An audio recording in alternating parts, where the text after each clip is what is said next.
से मिलने, तो सीता माता नीचे बैठी हैं और तुम अशोक के पेड़ पे चढ़ के उनके कपार पे बैठे हो।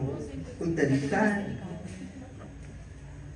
माँ के पास गए हो, सीता माता बोलते हो और उनके सिर पे बैठे हो।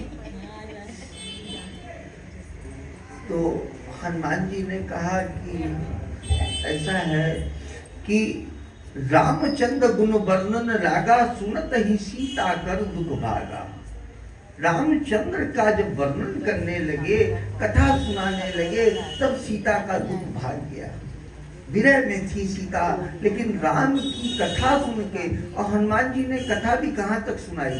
किष्किंधा कांड, बाल कांड सुनाया, अयोध्या कांड सुनाया, अरण्य कांड सुनाया, किष्किंधा कांड नहीं सुनाया। अगर किष्किंधा कांड भी सुना देते तो जानकी ये नहीं पूछती कि नर बानर संग कहूं कैसे, कही कथा वही संगति जैसे। ये नहीं बताया कि बंदर से कैसे मिले, ये नहीं बताया।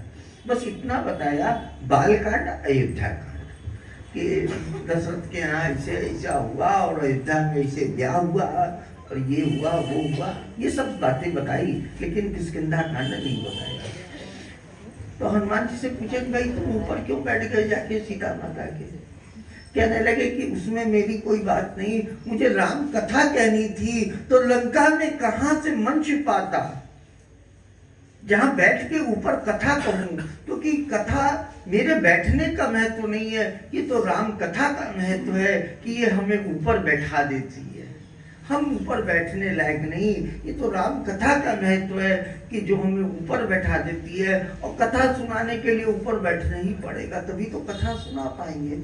तो ये कह रहे हैं कि राम की कथा है, इसलिए मुझे अशोक वृक्ष पे बैठना पड़ा, और वहां बैठकर मैंने सीता जी को राम कथा सुनाई, और उस राम कथा से उनके दुख का हरण हुआ।